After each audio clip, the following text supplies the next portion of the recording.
একটু দেরিতে হলেও বাংলাদেশের প্রথম মেট্রো রেল এখন বাস্তবতার পথে। কিছুদিন পরই ঢাকার যাত্রীরা মেট্রো রেলে চড়ার স্বাদ পাবে। তবে শুধু ঢাকাই নয়, বন্দরনগরী চট্টগ্রামেও মেট্রো রেল প্রকল্পের সম্ভাব্যতা যাচাইয়ের জন্য মাননীয় প্রধানমন্ত্রী নির্দেশ দিয়েছিলেন। তারই ধারাবাহিকতায় চীনা একটি পরামর্শক প্রতিষ্ঠান চট্টগ্রামে মেট্রো রেলের পরিবর্তে মনোরেলের প্রস্তাবনা দেয়। যেহেতু মনোরেলের প্রসঙ্গটার অবতারণা হলো, তাই আমাদের বোঝা উচিত মনোরেল এবং মেট্রো রেলের ভিতরে আসলে পার্থক্যটা কী, কোনটি কোন শহরের জন্য উপযোগী সেটাও আমরা জানার চেষ্টা করব এই ভিডিওতে। যদি সারা পৃথিবীর বিভিন্ন শহরের মনোরেল ও মেট্রো রেলের একটা তুলনা করি, তাহলে দেখা যাবে মেট্রো রেলের তুলনায় মনোরেল খুব কম শহরে অপারেট করা হয়। কেন মনোরেল অল্প কিছু শহরে আর মেট্রো রেল বেশি শহরে অপারেট করা হয় সেটাও জানার চেষ্টা করব। চ্যানেলটিতে আপনি প্রথমবারের মতো আসলে অনুগ্রহ করে সাবস্ক্রাইব করতে পারেন। তো চলুন মেট্রো রেল ও মনোরেলের মধ্যে পার্থক্যগুলো বোঝার চেষ্টা করি। মনোরেল এবং মেট্রো রেলের ভিতর অন্যতম পার্থক্য হলো এর ট্র্যাকে। মেট্রো রেলের ট্র্যাকের ক্ষেত্রে সাধারণ রেলওয়ের মতোই দুইটি রেল ব্যবহার করা হয়। ট্রেনের চাকা যে লোহার পাতের উপর দিয়ে চলাচল করে তাকেই রেল বলে। অপরদিকে মনোরেলের ট্র্যাকের ক্ষেত্রে সিঙ্গেল রেল ব্যবহার করা হয়। একটি রেল সম্বলিত মোটা বিমের উপর দিয়ে মনোরেল চলাচল করে বলেই এর নাম মনোরেল হয়েছে। আমরা সচরাচর যে ধরনের রেলওয়ে ট্র্যাক দেখে অভ্যস্ত, তা থেকে মনোরেলের ট্র্যাক সম্পূর্ণ ভিন্ন। প্যাসেঞ্জার ক্যাপাসিটির উপর ভিত্তি করেও মনোরেল এবং মেট্রো রেল কোনটি কোন শহরের জন্য উপযোগী তা নির্ধারণ করা হয়। যেখানে তুলনামূলক কম সংখ্যক মানুষ দুটি জায়গার মাঝে ট্রান্সপোর্ট করে, সেই জায়গার জন্য মনোরেলকে উপযোগী বলা যায়। কিন্তু যেখানে অধিক মানুষের যাতায়াত থাকে, অধিক মানুষ দুটি জায়গার মাঝে ট্রান্সপোর্ট করে, সেখানে মনোরেল চাপ নিতে পারবে না, মেট্রো রেলের প্রয়োজন হবে সেখানে। দুটি জায়গার ভিতর মনোরেল ঘন্টায় 10,000 যাত্রী পরিবহন করতে পারে, অপরদিকে মেট্রো রেল ঘন্টায় 40,000 যাত্রী পরিবহন করতে পারে। আমাদের ঢাকা মেট্রো রেল উভয় দিক থেকে ঘন্টায় 60,000 যাত্রী পরিবহনে সক্ষম হবে।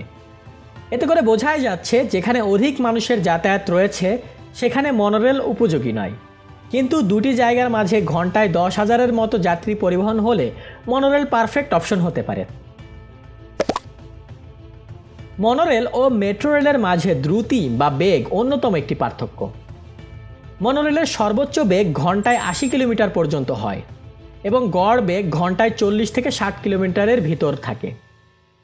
অপরদিকে মেট্রো রেলের সর্বোচ্চ বেগ ঘন্টায় 100 কিলোমিটার হয় এবং গড় বেগ ঘন্টায় 80 কিলোমিটার হয়। বড় শহরের ক্ষেত্রে এই বেগের পার্থক্যটাও বেশ গুরুত্বপূর্ণ। মনোরেলের ক্ষেত্রে আমার কাছে সবচেয়ে আকর্ষণীয় লাগে এর ট্র্যাক সুইচিং বা ট্র্যাক চেঞ্জের দৃশ্য। যদি কেউ প্রথমবার মনোরেলের ট্র্যাক সুইচিং দেখে, তবে সে বিস্মিত হতে বাধ্য হবে। অপরদিকে মেট্রো রেলের ট্র্যাক চেঞ্জ নর্মাল ট্রেনের মতোই, মূলত মনোরেলের ট্র্যাক চেঞ্জ করা একটু কঠিন। মনোরেলের কোচ সংখ্যায় একটি সীমাবদ্ধতা আছে। মনোরেলে সর্বোচ্চ 4 থেকে 5টি কোচ লাগানো সম্ভব। অনেক জায়গায় মনোরেলে 2টি কোচও ব্যবহার করা হয়, যেমন সিঙ্গাপুরের Sentosa monorail. Single rail track হওয়ায় ভারসাম্য রক্ষার্থে অধিক কোচ সংযোজন সম্ভব হয় না।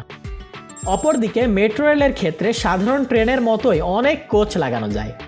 প্ল্যাটফর্ম যত লম্বা হবে তত বেশি কোচ সংযুক্ত করা যাবে মেট্রো রেলে। অর্থাৎ একটি মনোরেলের তুলনায় একটি মেট্রো রেলের যাত্রী ধারণ ক্ষমতা বেশি।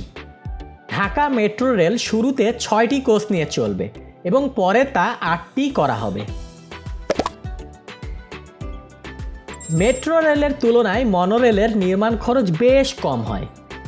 মনোরেল সিঙ্গেল ট্র্যাকের উপর চলে বিধায় ট্র্যাকের উপরের সেকশনে এবং স্টেশনে মনোরেল কম ম্যাটেরিয়াল ব্যবহার করে। ওয়েট ক্যাপাসিটি হোক কিংবা পিলার স্ট্রেংথ হোক, এক্ষেত্রেও মনোরেল মেট্রোর তুলনায় কম ম্যাটেরিয়াল ব্যবহার করে, তাই মনোরেলের খরচও বেশ কম পড়ে। এছাড়াও মেট্রো রেলের তুলনায় মনোরেলের ইলেকট্রিক সিস্টেম অনেক সাধারণ হয়। মেট্রো রেলের তুলনায় এর রিস্কও সস্তা হয়, অর্থাৎ আর্থিক ক্ষয়ক্ষতির বিচারে মনোরেলের রিস্ক কম। এ কারণে মনোরেলের অপারেশনাল কস্ট মেট্রো রেলের তুলনায় কম হয়। যেহেতু এর নির্মাণ ব্যয় ও পরিচালন ব্যয় উভয়ই মেট্রোর তুলনায় কম, তাই মনোরেলের টিকিটের মূল্য বা ভাড়াও মেট্রো রেলের তুলনায় কম হয়। মনোরেল এবং মেট্রো উভয়ই বেশ স্পেস এফিশিয়েন্ট।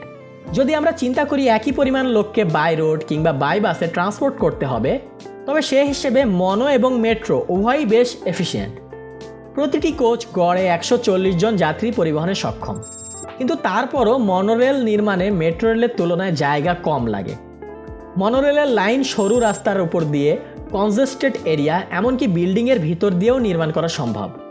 চীনের চংকিং মনোরেল লাইন একটি 19 তলা ভবনের ভিতর দিয়ে গিয়েছে।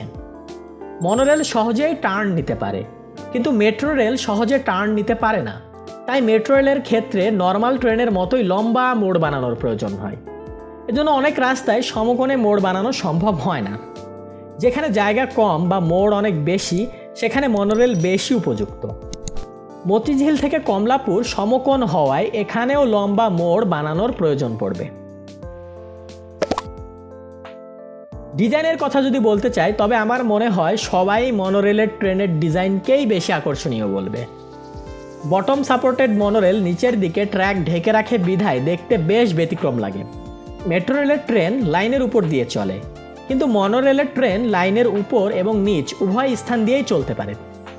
যেগুলো লাইনের উপর দিয়ে চলে তাদের বটম সাপোর্টেড মনোরেল বলে, এবং যেগুলো লাইনের নিচের দিক দিয়ে ঝুলন্ত অবস্থায় চলে তাদের সাসপেন্ডেড মনোরেল বলে।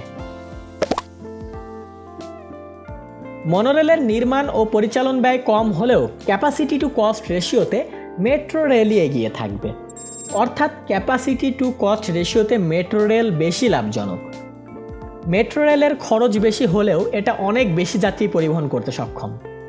মনোরেল নির্মাণে মেট্রোর তুলনায় 40% খরচ কম হয়। পরিচালন ব্যয় মিলিয়ে মনোরেলের খরচ মেট্রোর অর্ধেক বলা যায়। কিন্তু মনোরেলে যেখানে ঘন্টায় 10,000 যাত্রী পরিবহন করা যায়, সেখানে মেট্রোতে অন্তত 4 থেকে 6 গুণ যাত্রী পরিবহন করা যায়। খরচ দ্বিগুণ, কিন্তু যাত্রী পরিবহন 4 থেকে 6 গুণ। এভাবেই মেট্রোর ক্যাপাসিটি টু কস্ট রেশিও বেশ কম হয়। মনোরেল মূলত 3 মিলিয়নের কম জনসংখ্যার শহরের জন্য উপযোগী একটি গণপরিবহন ব্যবস্থা। এর চেয়ে বড় ও ঘনবসতিপূর্ণ শহরের জন্য মনোরেল ফিডার লাইন হিসেবে কাজ করতে পারে, যা মেট্রো থেকে যাত্রী পরিবহন করে সাব আরবান এলাকায় নিয়ে যাবে কিংবা সাব আরবান এলাকা থেকে যাত্রী মেট্রো স্টেশনে নিয়ে আসবে। এতক্ষণ মনোরেল এবং মেট্রো রেলের পার্থক্য নিয়ে আলোচনা করলাম। এবার আসি কনক্লুশনে। চট্টগ্রামে এক্সপ্রেসওয়ে নির্মাণের ফলে মেট্রো রেল নির্মাণ বেশ কষ্টসাধ্য হয়ে গিয়েছে।